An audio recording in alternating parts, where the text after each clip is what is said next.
Glenda de la Cruz, umani ng tanong mula sa netizens, saan niya kita na 200K pesos bilang VA sa edad na 12. Dahil sa patuloy na issue ng korupsyon at sa pinanggalingang pera ng mga kilalang personalidad, lalo na yung nagbumula sa rags to riches story, ang mata ng publiko ay hindi maiwasang mabaling kay Glenda de la Cruz, ang CEO ng Brilliant Skin Essentials.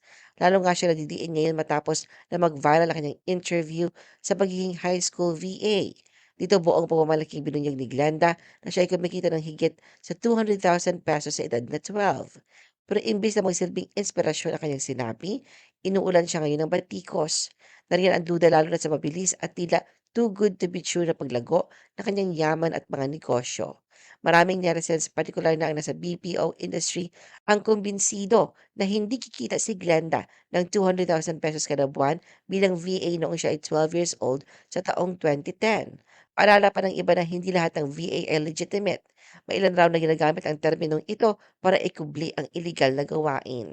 Hindi may kakailang marami ang humahanga kay Glenda dahil sa kanyang tagumpay.